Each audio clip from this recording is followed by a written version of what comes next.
Well, good morning. Welcome to a special meeting of the Metropolitan Policy Committee. Just a shade after 11:30 when we set up this special meeting. I want to especially thank the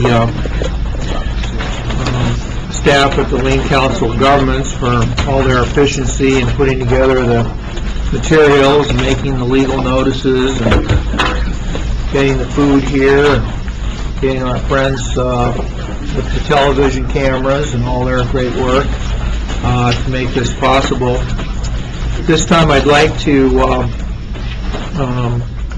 have everybody around the table and around the room introduce themselves. I'd like first to have the people directly behind me, because I always like to know who's, sitting right behind me.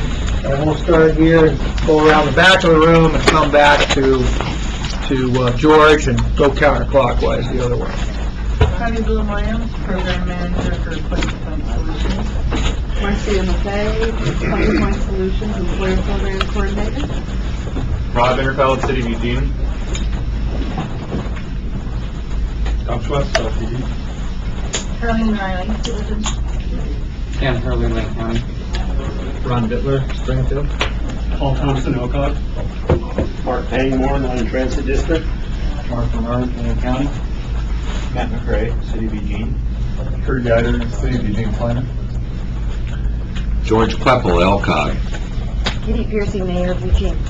John Thiel, Coburg City Council. David Warren, ODOT. Gina Grimaldi, City of Springfield. Alan Zaleka, City of Eugene Council. Andrea Reiner, Lane Council of Governments. Mike Eister, LTD Board.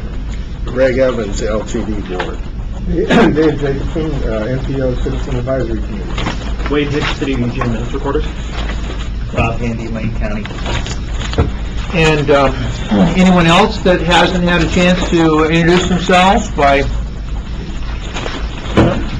Sharon? Yep. I just want to let you know that Hillary will be here in about 10 minutes. Okay, very good. And you guys want to introduce yourselves? John Boyett, City of Springfield. Glenn Goodwin, City of Springfield. Okay. And I don't want to show any partiality, but thanks, Glenn, for wearing your costume today.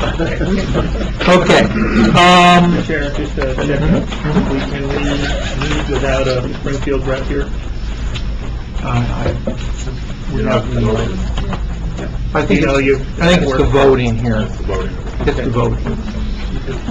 So, yeah, that's the rule I had always heard here, that the meeting can go on, it's the decision-making part that can't be happening. Just for your information, the Board of Commissioners this year clarified that we could not hold a meeting without precedence.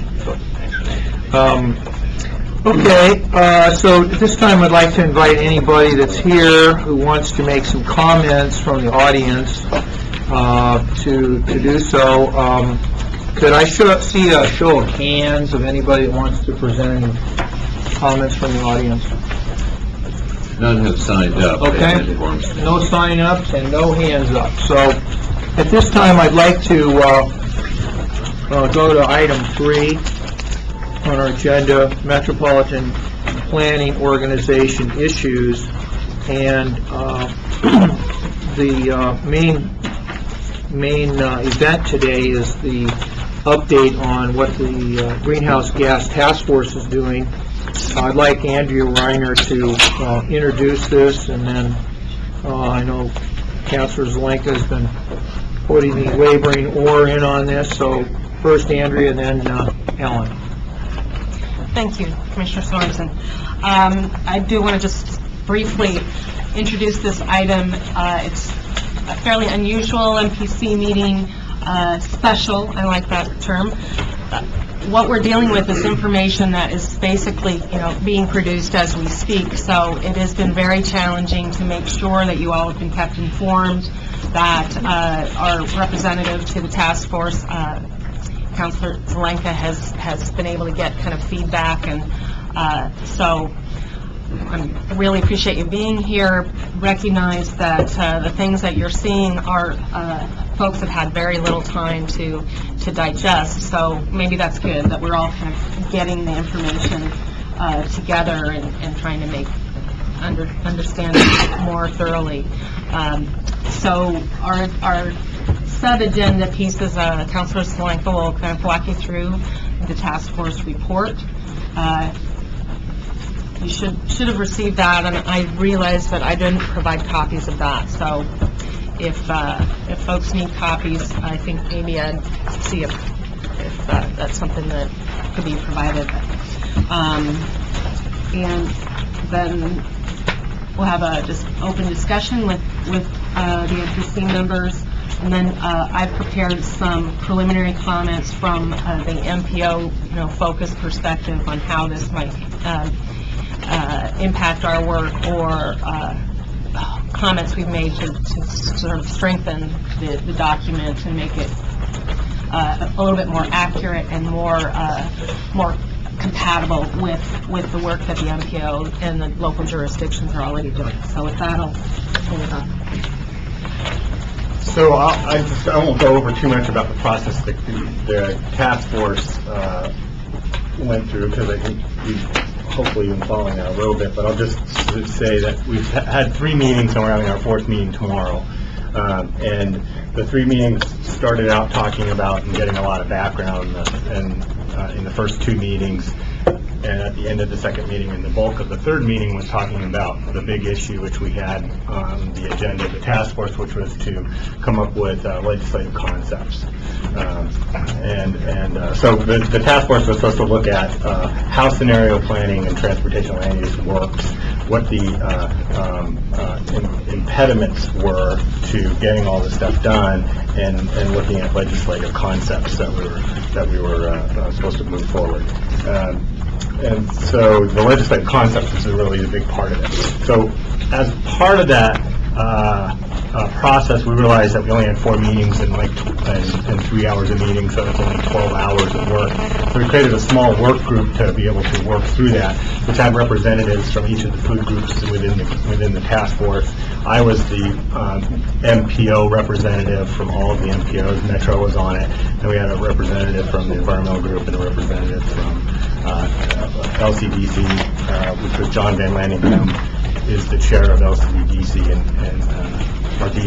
or LCDC, yeah, and Gail Ackerman, who's the chair of the OTT, and they facilitated the work group process.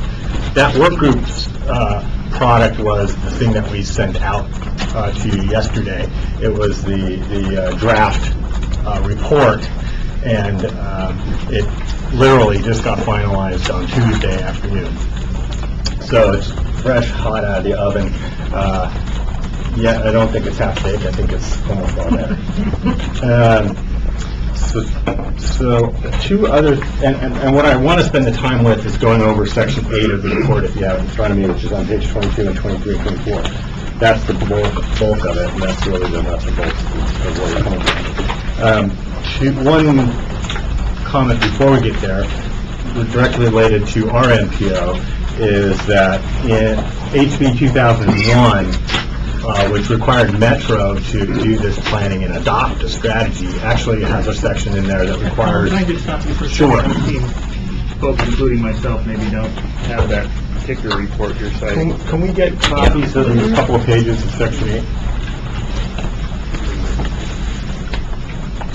We deal well with Section 8 in our business.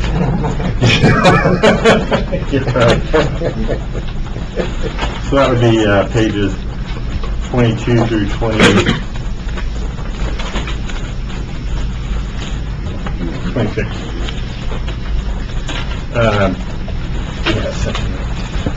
So HB 2001 required Metro to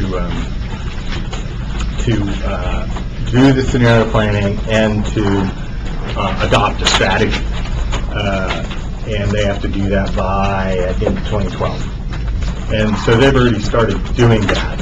It also requires only Central Lane MPO to also to do scenario planning. 2 or more scenarios need to be developed and worked through. It does not require us to adopt one, though, but it requires us to do it, and we have to do that analysis by July 2013. I think the report says January. Yes, correct.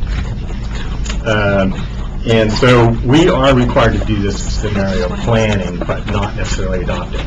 The big issue in the legislation was that the other MPOs, Kaiser, Rogue, Corvallis, and Medford, or Rogue, Corvallis, and Bend, Kaiser, Salem, and Bend, yeah, there's four, were the other ones that were not included in that legislation, and predominantly because they don't have any staff to do any of this. When you look at the chart that Andrea and staff put together, which is really good, it really exemplifies the differences between the MPOs, where Metro has 90 people to work on, 90 staff, and we have 5.5, and the other ones have 1. And then all of their modeling is actually done by ODOT. So it becomes, and the amount of money spent on planning is dramatically different. So it becomes very much an issue of resources around this stuff. So they were treated differently than we were, and we were treated differently even than Metro. So that becomes a big issue in this, and I'll run through this as a theme. The other thing I wanted to bring up was, in our own work plan, the UPWP, we have in there that we voted on unanimously to include in the work plan over the next 2 years a greenhouse gas inventory and an action plan to move us towards that thing over the next couple of years as well. So we already had that in our work plan, and we're also have to do it within the HB 2001. So it's stuff we're already going to do, so that's not really the issue for, say, Central Lane MPO. It is for the other folks. And so the bulk of the discussion at the Greenhouse Gas Task Force was, what do we do to get everybody onto the same page? I think that's where the task force actually got created, was the pushback from the other MPOs.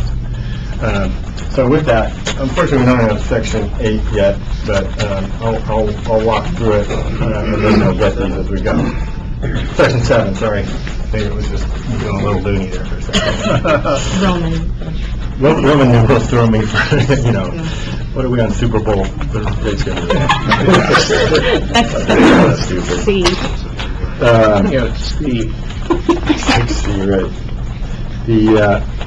So the legislative concept is really the result or the product that we should be concerned about, because that's the synthesis of all the conversation, discussion, and agreements that went along. One of the things that happened with Dan Clem in particular and myself, were having a conversation within the context of the meeting about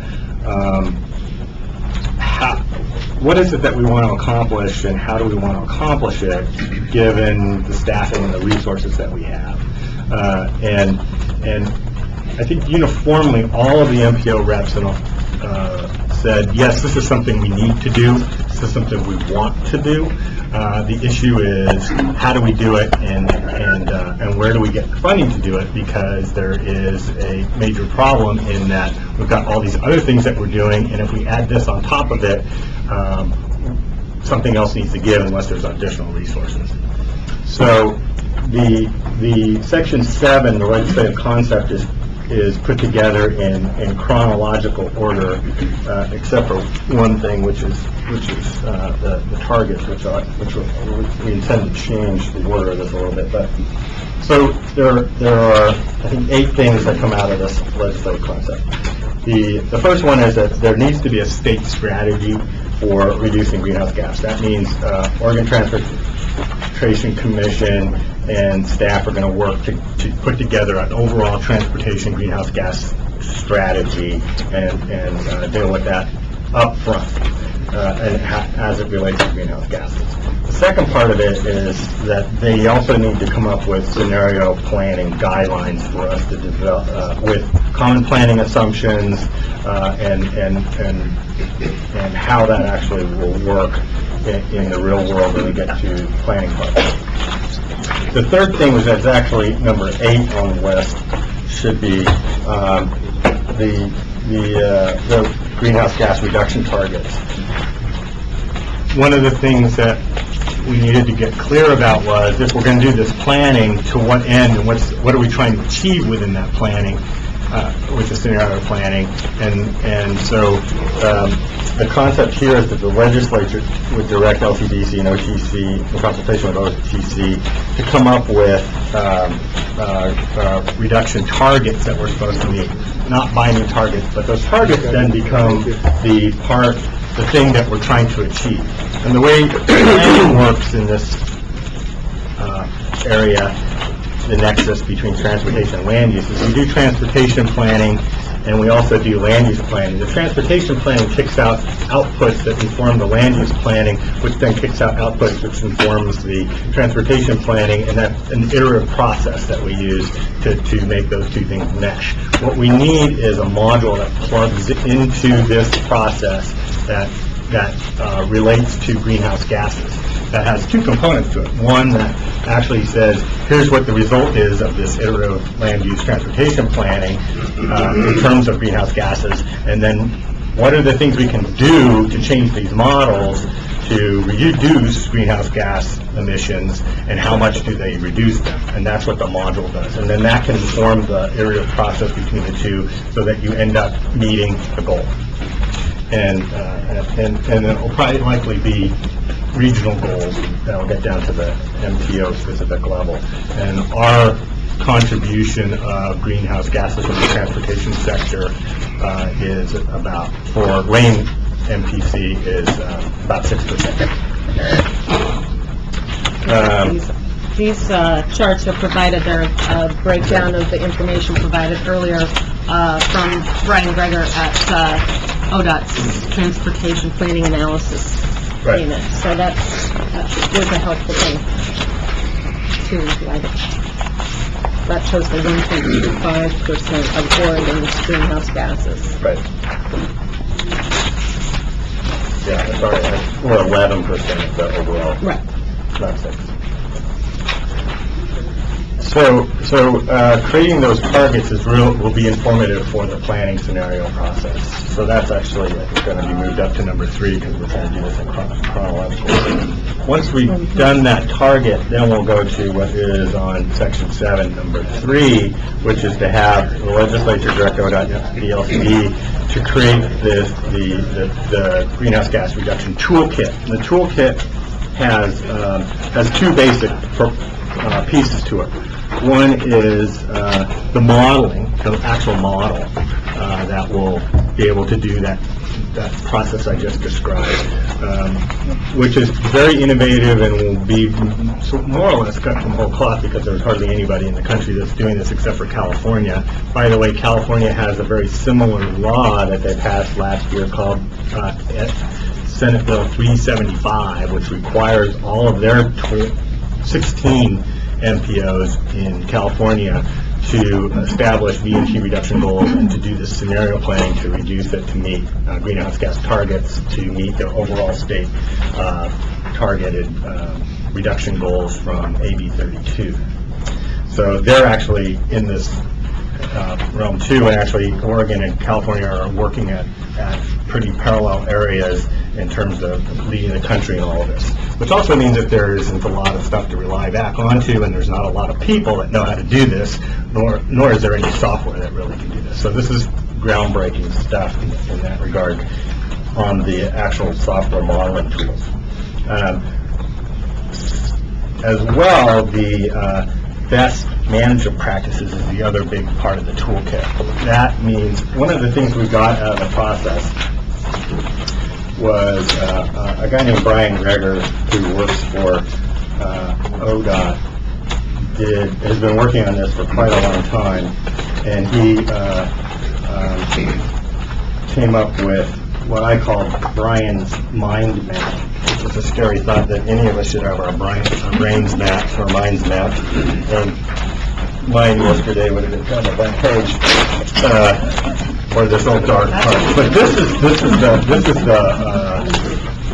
I'm still trying to figure out what the dark cloud part is. We all have that. So this is the mind map that was extremely useful, because what it does is it says, okay, if we're trying to reduce transportation greenhouse gases, what are all the things that we can do to do that? what are the things that then affect that, and what are the things that affect that, and if we do that, how much will they reduce? So it goes out to several steps. This is like a really elaborate NCAA basketball tournament sketch. Bracket. Yeah. But then I could understand it. So, and at the edge here are the things that we can use, which actually, so we could say that there are transport services with, let's see, there are land use aspects where we do smart growth and urban parking restrictions that have 0.1 to 0.05 reduction in cumulative overall emissions. And so those are the best practices with quantifications to them, which aren't quite all there yet, that are this best management practices part of the toolkit. What are the tools that we can use to be able to reduce the greenhouse gases in the transportation land use nexus to be able to get to the targets? So we need those tools. Another illustrative thing that came out of this process was that there was a one-page chart that had all of the things that are being done currently and all across the MPOs. And it was on one page. Here's all the MPOs and here's what they're doing. Every set of strategies that each MPO had was completely different. And there were some common overlaps, but they were really unique because each one had their own thing. So we wanted to be able to preserve that unique set of best management practices that you could use to meet the goal. So it's not prescriptive about how to do it, but the idea is here's the list, here's the quantification of it, here's how it works with the tools to be able to get to what Corvallis thinks is right and Wayne thinks is right and what Rowe thinks is right to get to meet these goals. So the idea is to meet the goal, not to prescribe paths. So that's where the best management practices comes from, and that's what is intended by that. And so that's one of the legislative concepts is that LCDC and OTC will be working on that best management practices as well as the model. So then we get to the scenario planning process. The concept here is that there would be a phased-in approach. And there is a phased-in approach anyway because Metro is ahead of everybody. Metro is the 600-pound gorilla in the room, and they're already working on this and have the staff and have the resources and have been working with ODOT on this to develop the tools. So they're going to be the guinea pig, and we're all going to learn from them. And they're supposed to have their stuff done well ahead of when we are supposed to have our stuff done, and well ahead of when the other MPOs would have their stuff done according to this plan and this report. So they would work through their stuff first, and in the current biennium, we would look at using existing resources and start to engage the public, figure out the tools, and work with Metro to start to develop those things. I think do you remember when Metro has to have their? I think you were right, that 2012, yeah. Early 2012. So they really only have 2 years to do all of this. And that's to adopt a strategy. So that means developing the scenarios, working through them, having the public input process, and then actually adopting it. So that 2-year time frame is actually probably pretty short when you think of all that needs to occur in order to have that be accomplished. And in order to do that, to get to the phases 2 and 3, which are about scenario planning and also about creating these toolkits and all the other things that we need to occur that we just talked about a little bit, as well as number 5 down below, which is the public development process, which I'll get to in a second. There needs to be more funding available to be able to do this, and more resources in terms of staff and modeling tools to be able to accomplish all of this. So that's why it's phased, and that's why it says in the current biennium going into the 2011, there's not an ask for funds, but it's setting the stage for future needs. And we can talk about that because that's one of the shortcomings of this document that is unclear, but the intent, I think, of the group was very clear. That I'll talk to you in a second. So the phases are talk about the targets and the toolkit, and then do the modeling, and then evaluate the performance and identify the actions to actually get to the reduction. public involvement part is the Hillary Wiley portion of the document. One of the things Hillary's always said that in order to, there's not much disagreement at the policymaker level about the need to do this, but we also need to bring along the people that we represent. And so one of the things that is called for here is that the legislature should direct state agencies to develop a statewide approach for public outreach and education about greenhouse gas emissions reduction, climate change, and the relationship between land use and transportation planning. So it was really trying to get it, and then you have that developed at a state level, but able to do it at the local level as well. So that public involvement, public education aspect of this whole thing is critically important and is recognized here. I was just thinking about that. You know, whether it's a city or an individual or a citizen, no one likes to be told what to do. And I think, you know, that's one of the things that we're trying to do is by educating first and then following up with, these are the things that we have to do. But I've said at some of our meetings, our citizens love the idea of reducing greenhouse gases, and they love the idea of helping the environment, until I say, no, you park your car. And all of a sudden I say, no, you can't make me do that. And I think we're kind of close to that, and on page 25, where it says the legislature should authorize and direct MPOs to prepare and adopt, and you know, they're going to say, you have to do this now. And I think this is the point where we have to walk softly, because it's like, do you ask us to cut back, or do you tell us to cut back? And that's a fine line, and I want us to look at that very carefully. Because again, once the resistance is up, it's very difficult to get anything done. And that's my bottom line, is we must educate, we must bring people along. And communities, towns and so forth. Right. The schedule, the schedule is, talks about some of the stuff we already talked about, which is, you know, getting the background, the toolkit and the strategies and the goals in place, and then working through getting actually the toolkit working so that it actually moves forward at the state level, and then also at the MPO level. And one of the key parts of the MPO section on page 25,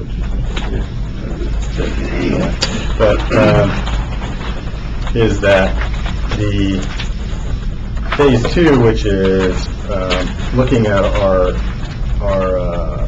targets and doing the scenario, is only after the LCDC adopts the light vehicle reduction targets. So there's a sequence to this stuff. And I think there's a fairly confusing chart in here on page 15, which actually tries to get at that, but doesn't do a very good job of illustrating how the sequence happens. And the final part, because we already talked about the last one, A, because it's out of place, is the incentives supporting compliance. I wasn't really fond of having the word compliance in there, but this is the section that talks about having the legislature direct the state agencies, local governments, and MPOs to coordinate to develop these plans. The discussion that we had at the Greenhouse Gas Task Force was that we should see, Dan Clem from Salem said, let us do this. We want to do this. If we get the resources, we'll do it. The resources is a very difficult part of this, but let us do it, and let's do it on a voluntary basis. And I said, my response to that was, that's fine, I agree with that completely, except for the fact that we can't wait forever for you to do it voluntarily. The experience that we've had over the last 8 years with voluntary compliance with a lot of this stuff is that it doesn't happen.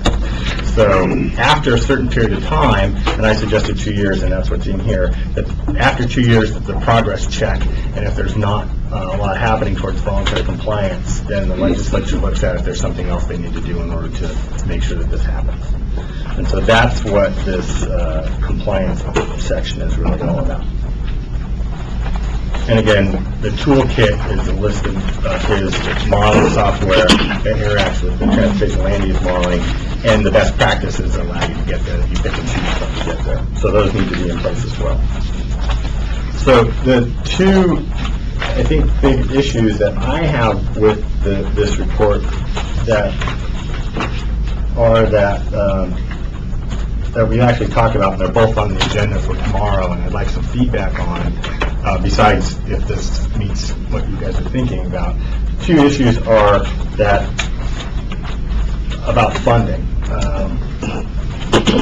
What I said in the meeting was that in order to do this, we need the funding. So anything that the legislature tells us to do needs to be contingent on that funding. It's not that you do this and then here's this other section over here that talks about funding, and that may or may not happen. They need to be linked together, because the resources are very scarce to do this, and this isn't going to happen unless there is. And if there is resources, then I think the voluntary compliance part of it will work. So that issue is number one. The second issue is related to the legislature shall authorize and direct the MPOs to blah, blah, blah. That's in here a lot. And the issue of authority over MPOs, which are federally created entities, and how the legislature can direct that, it is one that we started to grapple with, and the state staff quite didn't get. So I think state agencies think they can do this all the time. They can direct us to do anything, but if we don't do it, it doesn't mean anything, right? So and then we also have this provision that says that the federal plan and the state plan need to be consistent.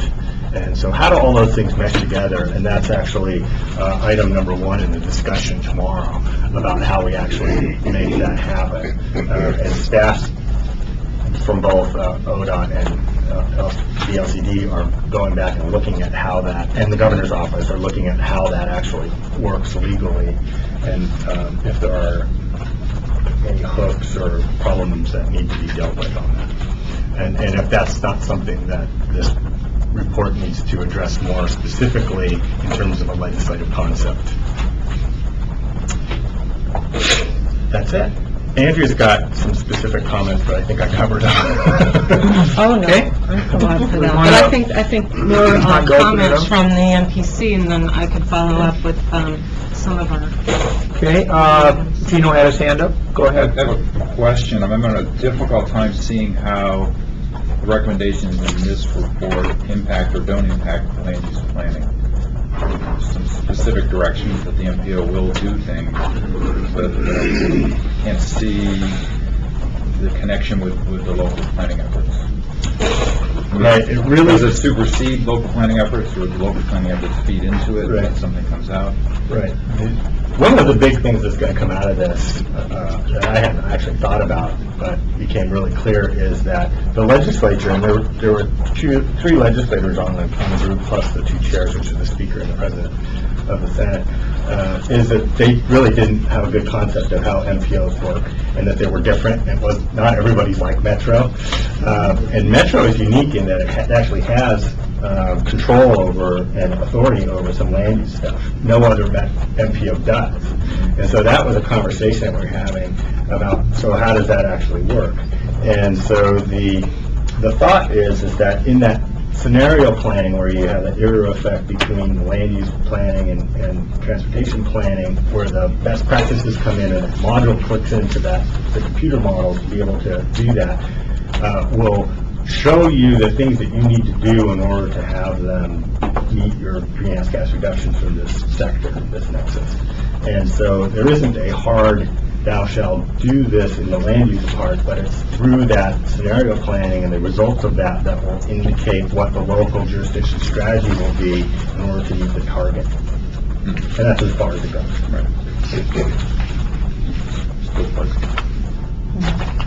Yeah, I mean, it's, so one of the problems I have with that is that that's kind of what we did with VMT reductions. We started off in, year 2000 with the 10% vehicle miles reduction targets, and said everybody will do this, and we go off and we do stuff, and everybody achieved basically zero.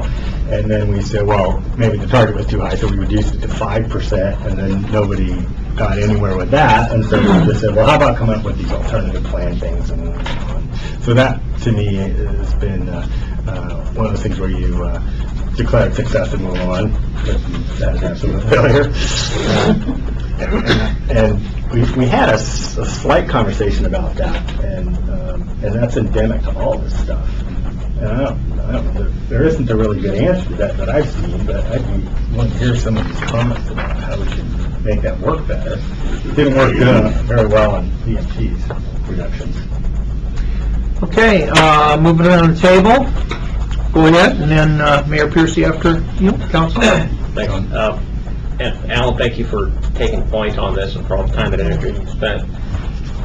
Over the years, I can't recall ever having someone sign up for public testimony at one of our meetings and say how they felt that greenhouse gas emissions were too low and we needed to do something to bring that up. Just the opposite is a reoccurring theme. They're very passionate people in our community. Talk about the public involvement piece and how that's going to work. If I could play devil's advocate, though, somebody from the outside might take a look at our contribution of Lane County of 1.25% to the state and say, is that significant? Is this really a problem coming out of our area? And should we be burdened with any of the heavy lifting in this exercise? We've created a work plan that does put energies in that direction, but that was before some of these numbers were available, and in my mind, those are monies that we're putting to a problem which, that's other activity that's not happening. So I guess if I could be, Joe guy on the street saying, why are we spinning our wheels over here instead of laying some asphalt? What would be the response to that? So the overall response to how do you deal with global warming is that there is no silver bullet. Bill McKibben said, but there is silver buckshot, and that's how you solve climate change problems and global warming, is that there are hundreds, if not thousands, if not millions of actions that will take place across the globe that will altogether add up to a significant amount of change, but there is no specific silver bullet that's going to make this happen. That's why this particular problem is different than all the other ones that we've dealt with, and the urgency you're having to deal with it is that it needs to be so widespread and all across all the different sectors. When you look at transportation, it's about 35% of the greenhouse gases in Oregon and pretty typically across the world. So that is one of, other than electricity generation, it's the big sector with regard to contribution of greenhouse gases. So that makes people focus in on it, which is where the 1,000 Friends came from, and legislation HB 2001 and 2186 came from too. It's all about transportation. And so then you start breaking up the transportation sector and you look at all the different pieces, parts, and one of the things that is in that list is the nexus between transportation and land use, which is really a tough nut to crack, and it really will take a long time to deal with some of the issues, because some of the things you do in land use don't actually have any impacts for 10, 20 years.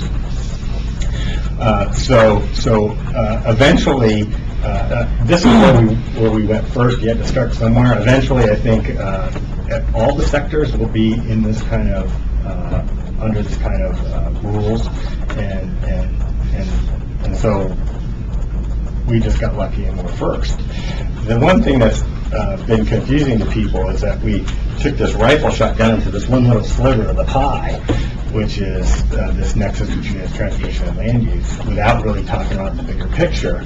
And in California, they went at it in a different approach, where they said, okay, if we have this goal that we need to meet, and by 2020, so if we're here and here's where we're going to be at business as usual, but we need to get here to get to our target, how do we get from there to there over the next 20 years? And what they did was they had the California Air Resources Board come up with a scoping plan that said, okay, we need to reduce 169 million metric tons of greenhouse gases across our entire economy in California to get to our target.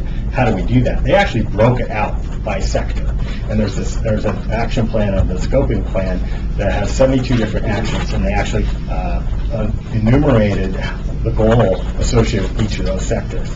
One of the biggest is transportation, but it has several different pieces, parts to it. We haven't done that in Oregon, where we've actually said, okay, here's the plan, here's everybody's responsibility. And that's part of why we wanted to be able to get at the greenhouse gas reduction targets and also the strategy. And that needs to occur first in order to get to have this particular small sliver make sense in the bigger pie of actions that need to occur. But I just think this is just one of the first places we're going. I think this type of stuff is going to happen in all the different sectors. Okay, I was hoping that we could get other comments or responses around the table, and then maybe we could get some more comments from you guys.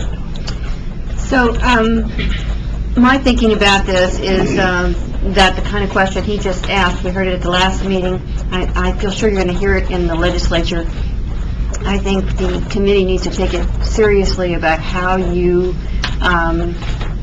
frame these recommendations in a context that actually explains why that is important and does make sense, because it is going to come again and again. And I think Gina's question too about what is that nexus needs to be answered. So those are two things that I think you are going to hear, and you're going to need some at least some framing of your recommendations within those within those contexts. The other thing I want to pick up on is what Hillary was talking about.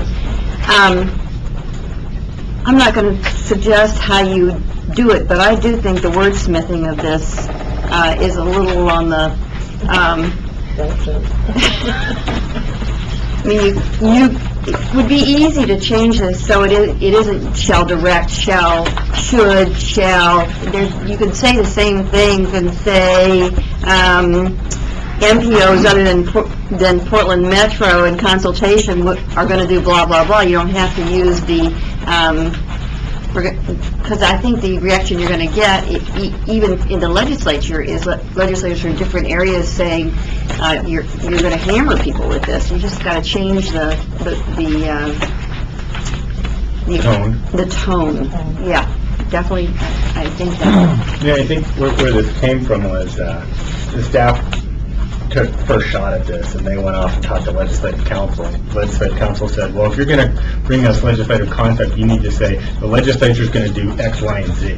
And so they literally took that to heart and said, the legislature should authorize and direct, blah, blah, blah. And started that with It just feels to me like you're asking for an argument before you even get to the meat of the discussion, and you really want to get to the meat of the discussion, so you need to set it up for as best you can for a positive response instead of a resistance response. I'll just call on myself here to make a couple comments. First of all, I do think that my own research on the use of mandatory and optional language is that shall in the legislative context means maybe, and should means probably not.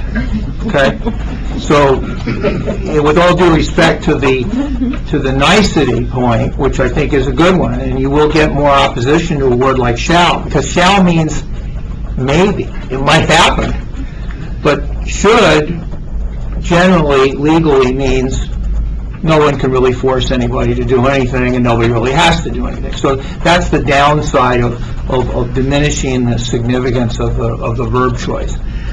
With regard to your memo that you put out, So what verb choices would... well, I think it's a legitimate issue what Mayor Piercy's raising. That is, if it sounds mandatory, people are going to go, "Oh my God, that's mandatory." Yeah. And they'll have to take it seriously, and that would provoke opposition. That isn't what I meant, though. Okay, all right. I'll just say it this way.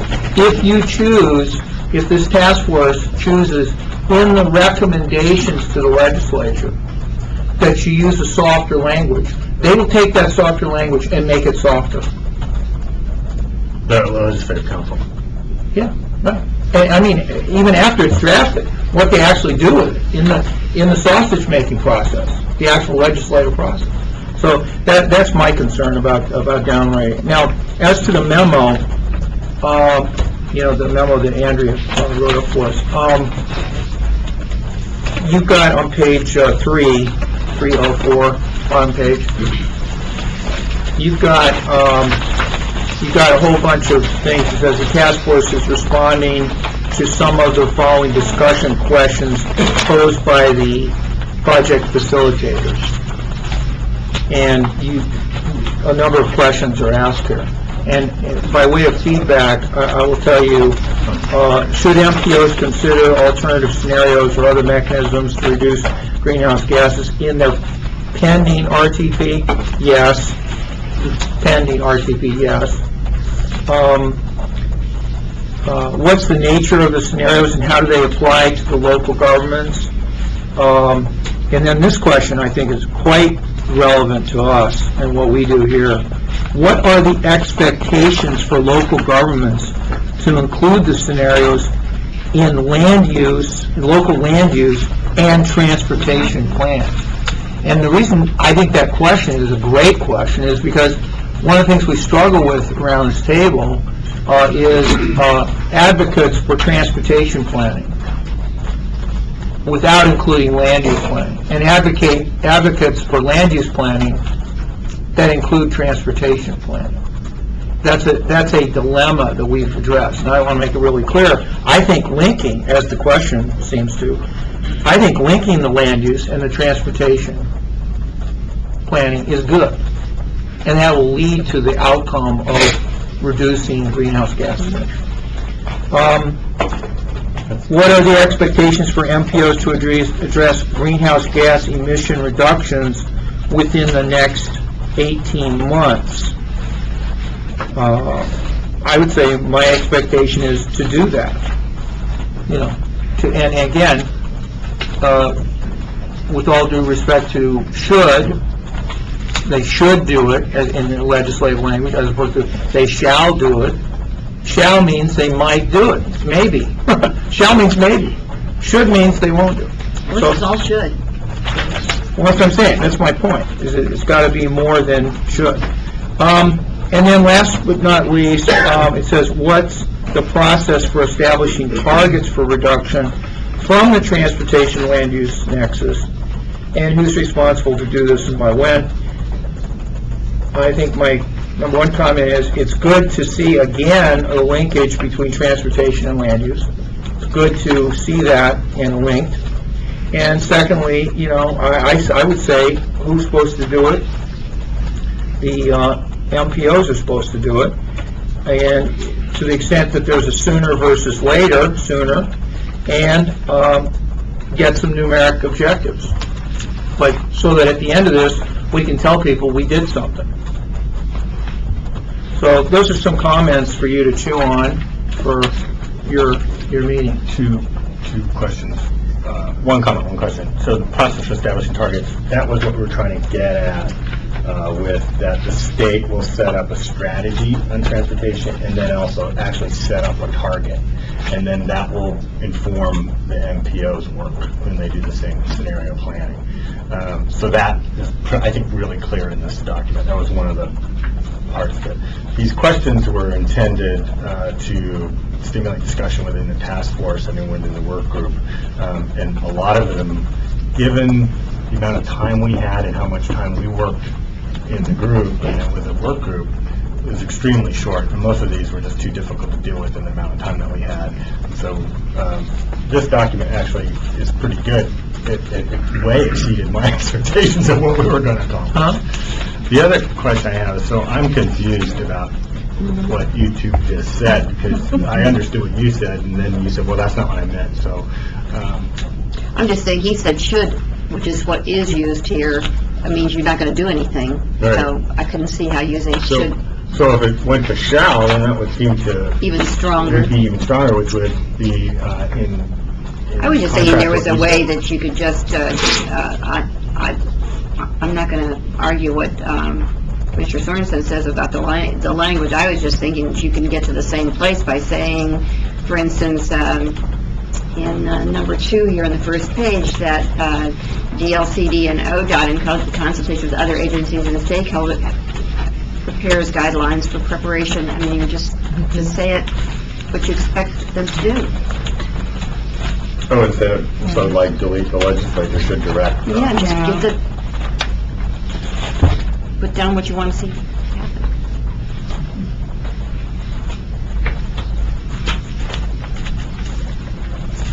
Okay, Rob? Thank you.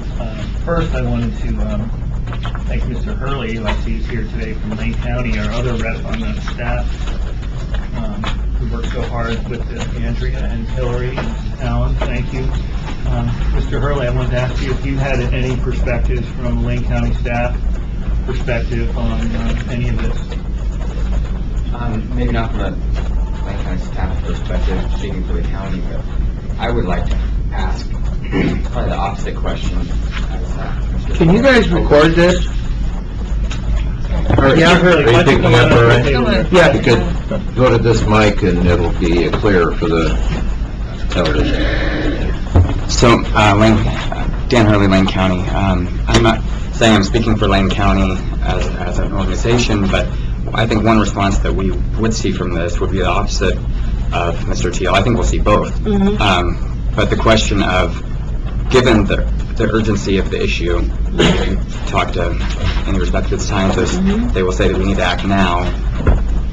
I don't see anything bold coming out of this. I see years of planning to get to a point where we might make a decision of something that may have an effect. So I would want to know what the response would be to that sort of comment.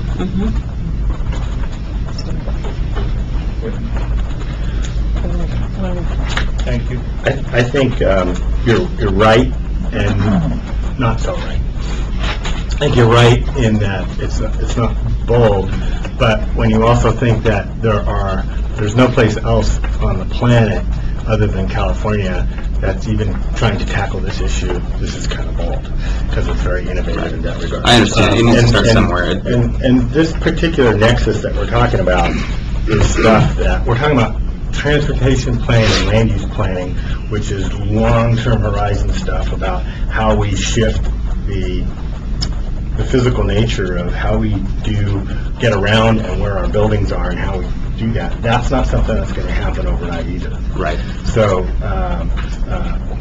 one of the things that we stressed in the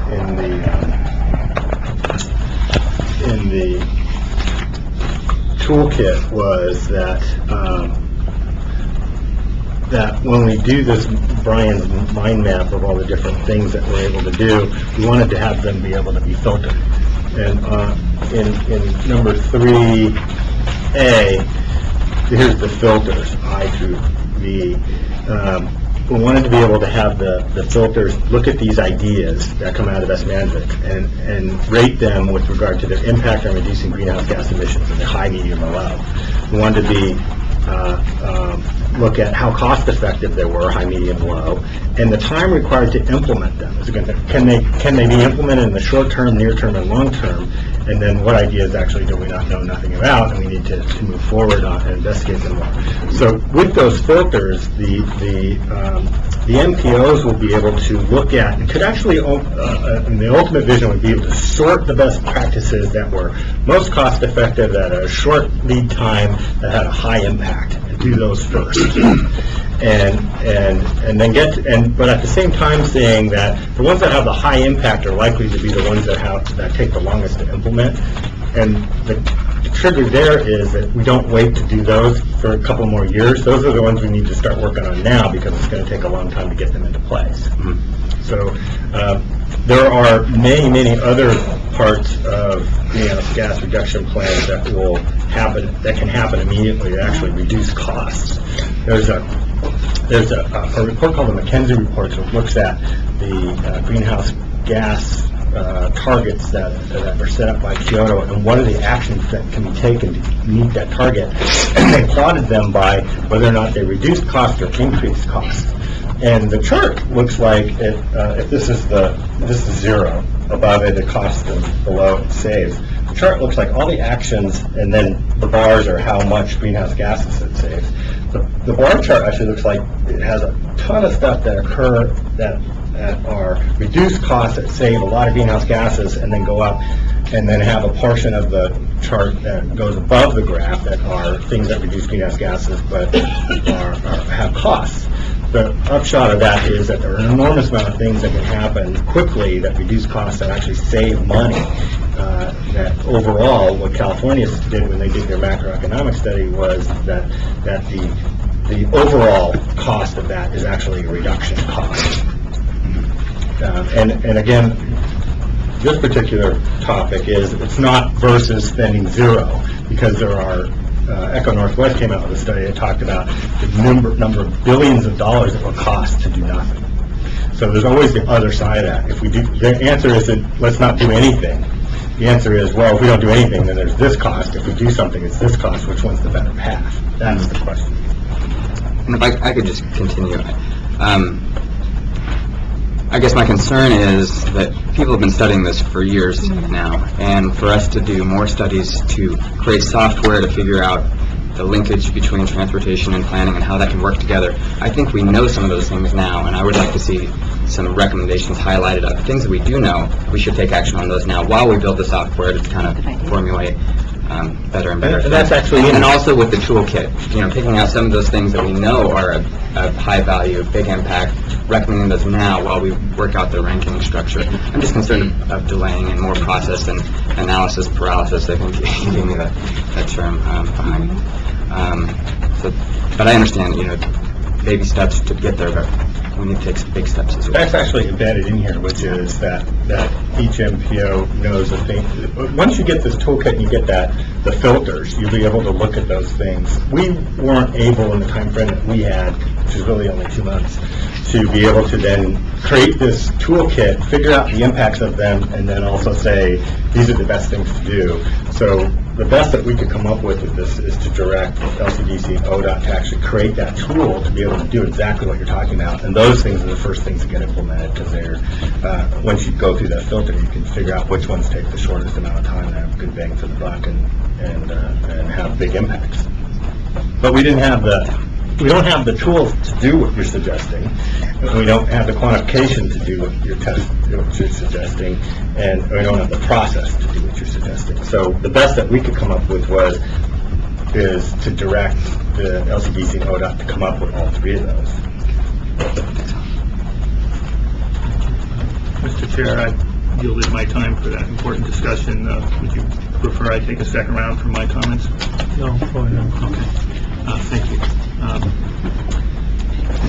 So in response to some of the issues for tomorrow, the issue of unfunded mandate needs to be addressed very clearly, that we need some funding from the state if they're going to direct us to do certain things, whether they are shall, maybe, or mother may I. I think the issue of the federal and state plans needing to be consistent, I've certainly been advocating here for that to be the case, though I know not all of our partners have been equally passionate about that particular issue. So that would be my take on that.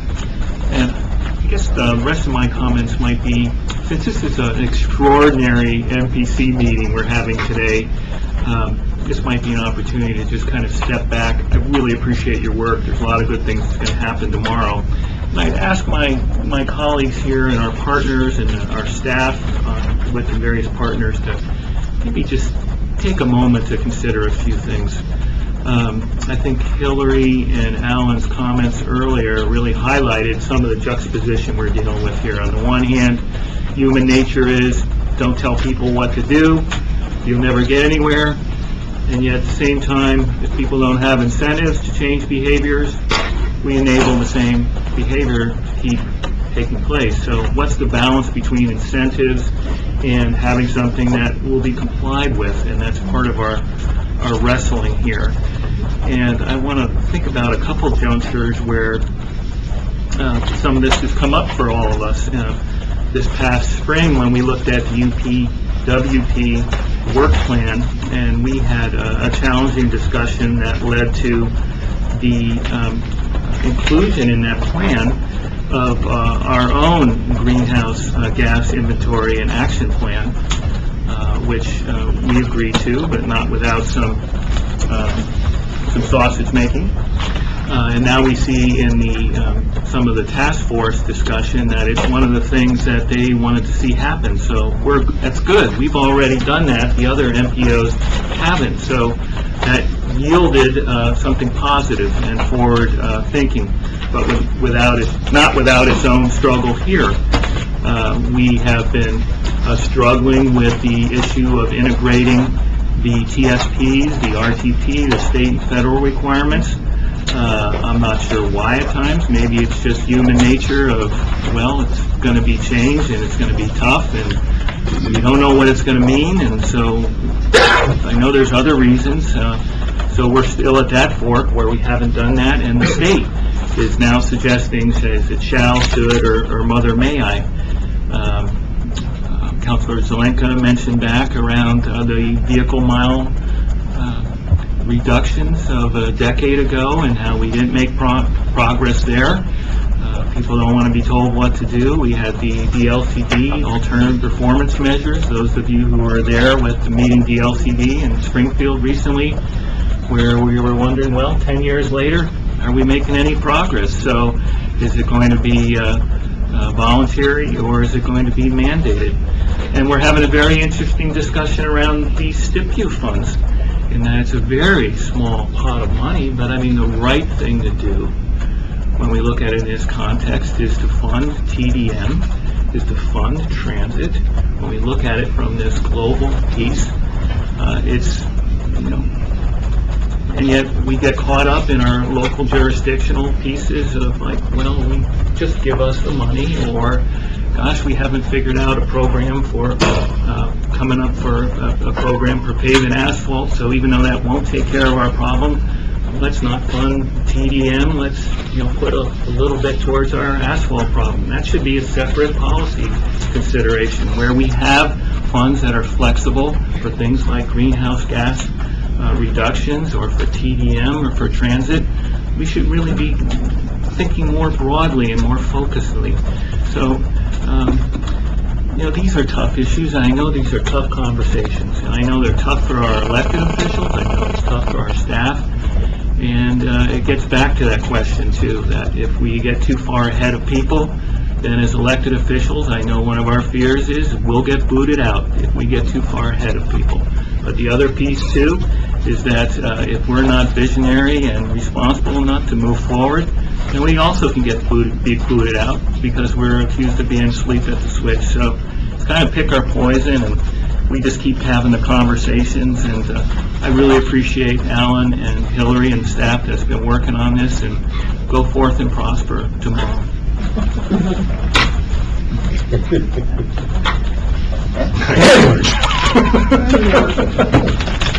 Go for it, Greg. Alan, one of the things that I see missing throughout the documents, and I think is an important point for this particular task force to address, is that as a body, all of the MPOs in the state are required to adhere to Title VI of the Civil Rights Act. And when we talk about carbon footprint and we talk about adverse impacts of pollution and, greenhouse gas emissions, what we're talking about at the very, base of it is underrepresented and underserved populations that continually are adversely impacted by greenhouse gas emissions more than some other communities are. And when you go to Portland, you're going to see that happening in large amounts in poorer communities, and thus communities with more people of color in them. And that's rapidly starting to happen here as more poor people are concentrated in areas where there's cheaper housing, and there's also a tendency to have less attention focused on these issues. And so what I would hope that you guys would keep in mind when you're doing your discussion and deliberations is that, you know, there are people who are not in the room, who are not at the table, who have these issues pressing upon them immediately, like now, who are suffering from, the current diseases and the new diseases that, you allude to in the document. And so what I would like to see us do is to look at that as a way that we as MPOs really have an impact, is addressing the Title VI concerns, and that, those things be articulated and spelled out as we move through this discussion, because, Portland has got a major problem. Eugene, Springfield will, begin to have those problems if we don't already do it. I'm thinking if you overlay a map, you'll see that, poorer communities are more adversely affected by the, greenhouse gas emissions and the ramifications of that. So if we can have something that addresses that as part of this scenario, I think that would strengthen the case, not only with the legislature, but with the public at large. Yeah, I don't know how to do that. Maybe Andrew does. I know how to do it. I just know that that was one consideration of one of the documents, I don't disagree. moving cooler, that they did look at some of the different strategies and identify equity issues associated with them. So I think that is not directly covered in this report, but I agree with you that it would have to be a consideration of the analysis. Yeah, in larger communities, I know that if you go down south, like New Orleans or Birmingham or Houston or places like that, these are really glaring disparities. And as our population grows, shifts, and changes, these disparities are going to continue to grow in this community and communities across the Northwest. So I think that if Andrew could figure out a way to integrate that, that would be fabulous. I don't disagree with what you just said, Greg, at all. And Mr. Hurley brought up some good comments too. One comment I would make is that this task force operated under some severe time constraints, which really limited the amount of what we could accomplish. After the first meeting, a bunch of us sat back and had conversations and said, holy cow, what are we going to accomplish in 12 hours of work? Which is, we had 4 meetings, 3 hours apiece, which was 12 hours. How much can you really do within that? And then on top of that, we layered, given some advice that we got from Representative Byer, who's been at all these meetings, by the way, and was reiterated by the Speaker and the President, and also the other 2 legislators that are on the task force, Senator Dingfelder and Representative Call, that if we're making recommendations to the next legislative session, and it's in the short legislative session, which is likely to be 3 to 4 weeks long, if we don't come to that group with consensus positions, they're DOA.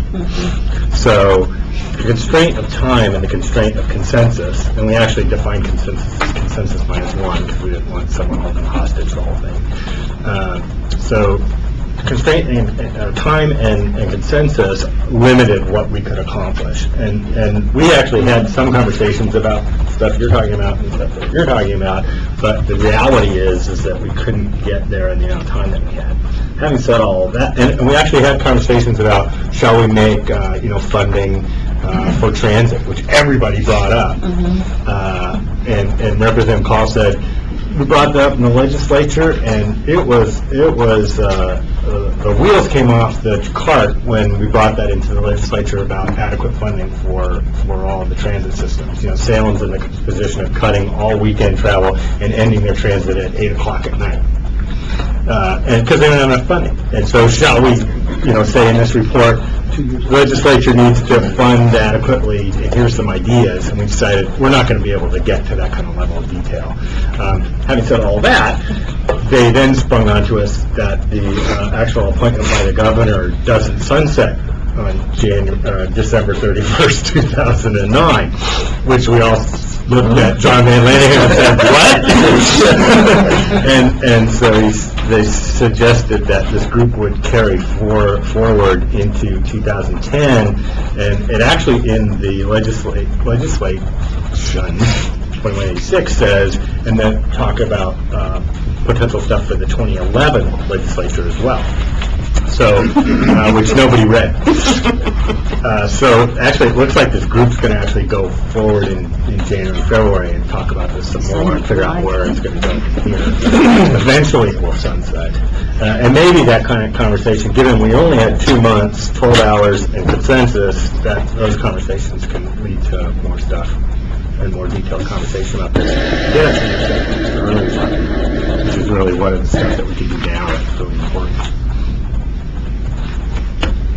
So this may be a little bit like Charlie on the MTA, connected to transit. You can't get off of it. You're there forever. Thank you. I do want to thank Alan and Hillary.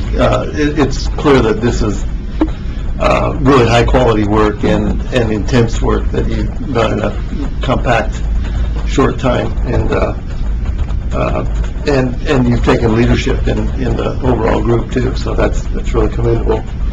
I agree with the people who raised the issue about funding. That's an obvious problem.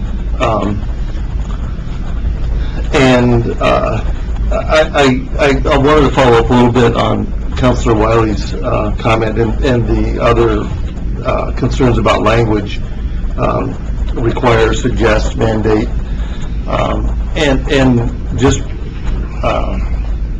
sort of recall that one of the things that we've been able to do with MX is to invite.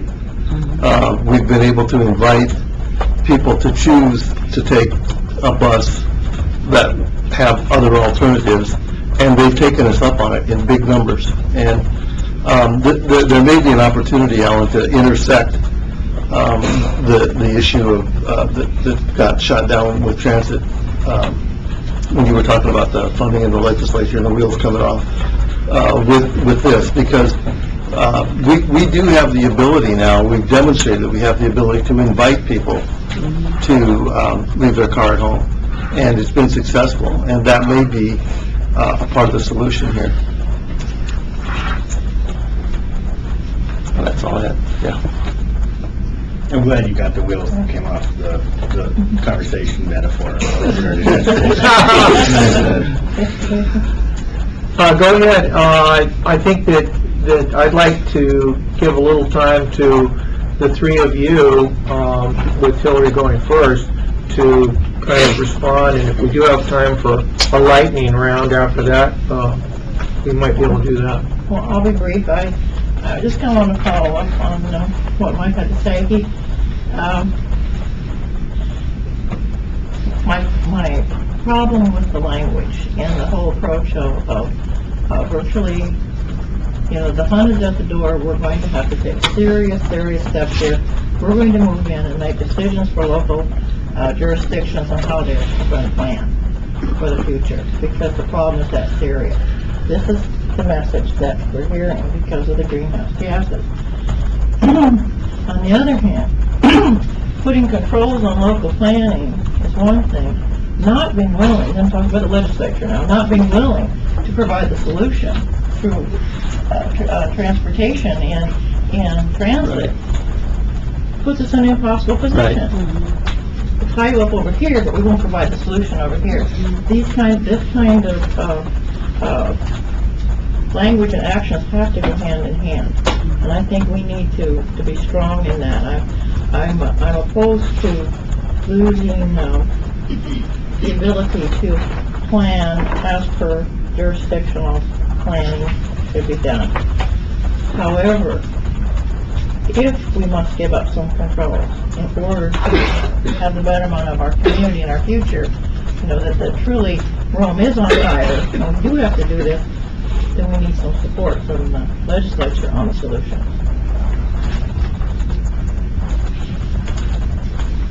Absolutely. So do you guys want to make any closing comments before this lightning round that I sort of suggest? I'm trying to get through this really quickly, but I think that this That will lightning be round should be helpful. optional too. Well, no, I think that's important. If Alan needs kind of some final sign-off on his mission, should he accept it. But I want to go through the document we put together that's Central Lane MPO preliminary comments to the task force report. I won't go through all of it, because a lot of this is just more comments on the document, and you all don't need to hear that, but I want to try and reflect some of the thoughts that we had that either counter some of the thoughts other folks have or are compatible with them. What I'd like to just kind of point out quickly is that the frustration I think that we've all had with this particular piece of legislation is, in one way, it's very broad, and the challenge of the task force was enormous with the resources provided. But the other part is this actually is a very narrow piece of legislation that doesn't, at its core, say you shall reduce greenhouse gases. What it says is it directs us to do a certain kind of planning. And that does not equate with reducing greenhouse gases. It can if we do it right, but doing it right is a long list of things. And that's been the frustration, I think, everyone's saying is, well, where's the stuff that we're actually going to do? It's in there, but it's way down. And the MPOs have expressed the desire to have more support in getting those things, in implementing TDM in transit, and moving forward, as opposed to getting more of reporting requirements, measuring requirements, planning specifics. Look at what we're already doing and see what we're not getting to help us provide the resources and the direction to help us get there. We want to go there with you, but we really are concerned about spending all the dollars on process and models and data when what we're hearing is get some work done. And boy, planning is a lot of work, but people don't, it's just not the kind that that is going to get us where we want to go. So that's one point that I've tried to make, is that scenario planning is not, you do it and they will now stop driving. It is one of the tools that's in the toolbox, and frankly, Metro does it better than anyone else. So I think that to direct Metro to do that scenario planning, to direct MPOs to do that is kind of not recognizing the incredible resources that are already there. And I think that it is really critical that there's some clarity around the adoption of these plans, because, everyone said, well, how does that happen? So we're saying that there needs to be an understanding of scenario plans being discussed at a regional level, and some level of, okay, we like that, how are we going to get that? Then that work is translated into some way that is adopted at the local agencies.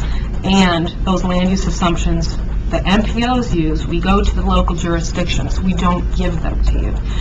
It's an iterative process, and if we try to put those all together, we'll be stepping over one another, and so that's to us, it's really critical to be clear about that. And frankly, while I recognize that some folks have the desire to put all these plans together, there are some real choices that have to be made to if we start saying an RTP is something that we're going to have state folks reviewing and approving, your federal dollars are linked to that, and how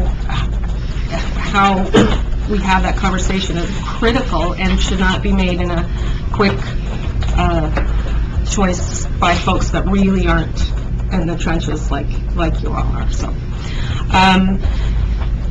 there's some things that are really specific to our MPO, because we're covered by both HB 2001 and HB 2186. So we're really wanting to stress the fact that while 2186 says you need to do all this work with existing resources.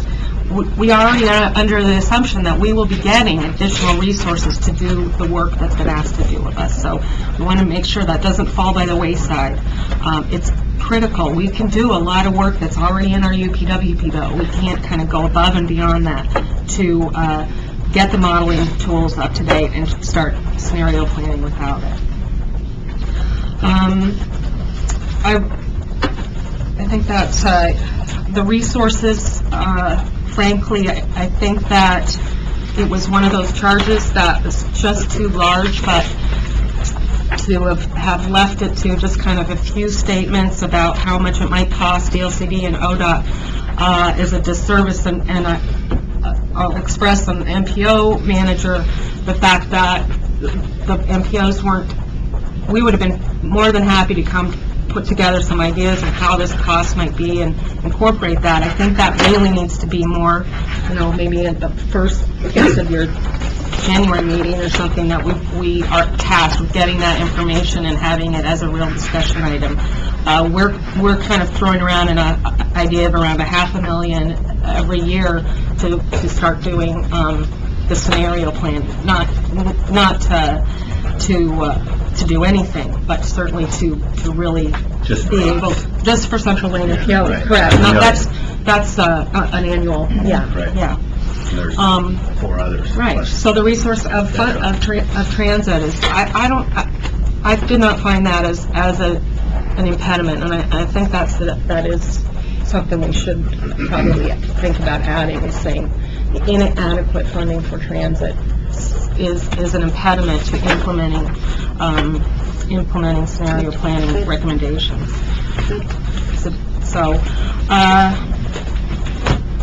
I think that's, I just end with a strong thank you to Alan. I mean, he went to every single subcommittee meeting, he participated in the work group, and he went to every single task force meeting. And I really appreciate the help of the staff subcommittee, and our work isn't done, so we will be meeting yet to continue this work. And Hillary, I think this has been one of my most enjoyable planning efforts to date, but it has been a little while. It's like college or something like that. No, it's fascinating and exciting and challenging.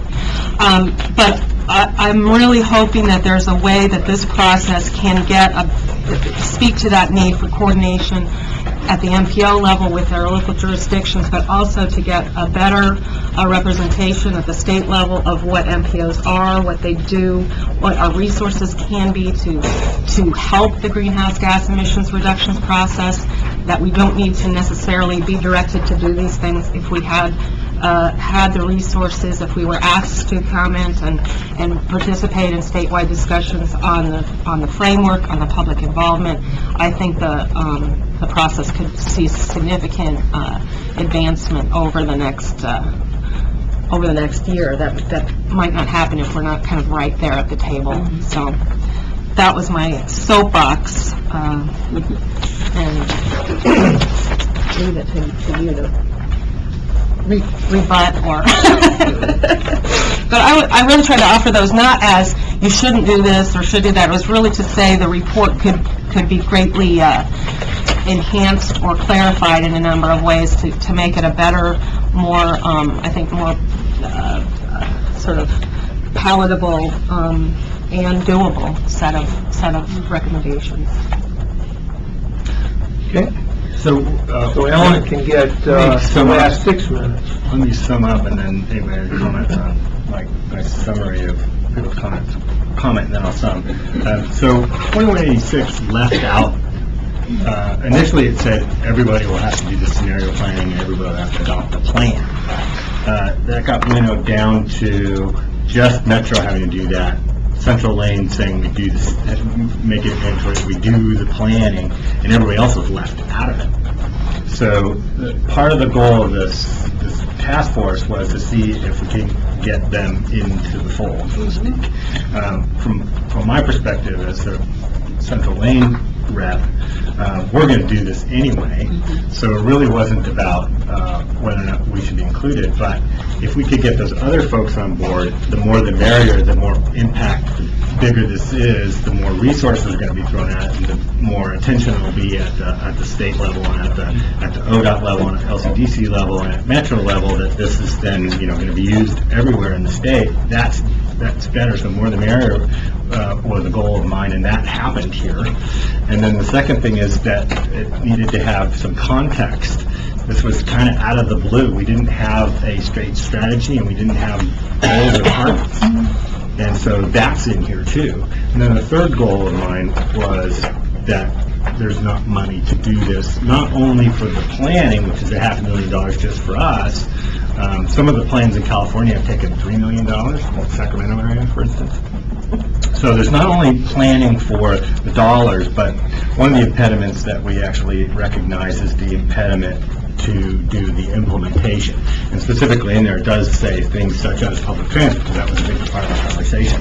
So there's a two-part of that, the funding part, the planning part, which we desperately need in order to get at that. But then there's the second part, which we identified as a future thing for this group to look at, which was the implementation funding to get these things going. Revolving around Representative Call's conversation about when the wheels came off, when you decided to say, well, Metro and LTD have a payroll tax, and they're the most effective and best transit systems in the state. Everybody else is struggling, and Ben is thinking of shutting theirs down because they don't have funding, and so that recognition was also another goal, that we had the implementation funding as well as that. So that was kind of my personal goals, and all three of those got met within this 12 hours of work, or 9 so far. So what I heard was, with regard to the document and changes, was context and why this is important needs to be very clear and compelling. That the tone of the language should be modified to make it more palatable without watering it down.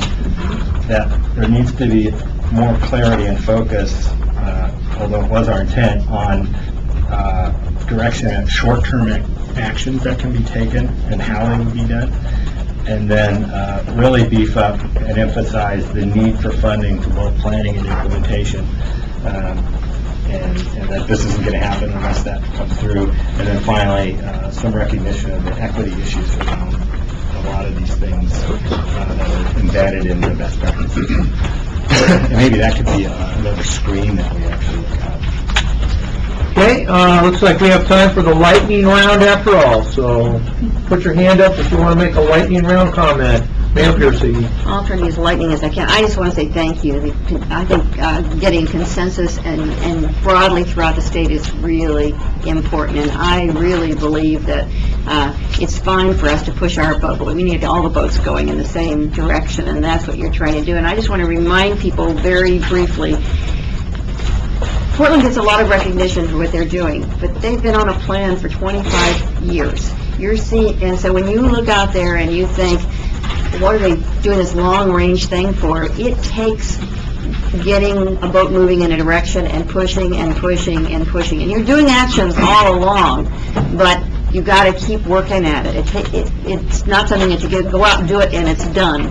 So I just want to emphasize that. And you all know, and I hope people who see this know, that we're working on a climate action plan locally, and so we'll be doing things right along. And I also want to point out that you never know when things are going to take quantum leaps, because I think when we first started our conversation about sustainability, and people were afraid it was going to be so regulatory, and then big companies like DuPont and Johnson & Johnson found out that they could save a lot of money by doing the right thing, then they made some big substantial changes in the way they did business, sometimes for doing the right thing, sometimes because it saved them money, sometimes for both, but nonetheless it got you going in the right direction. And so I don't think we should ever think that when you start down this road, you might not see something really propel along in a way that you didn't have any idea that it would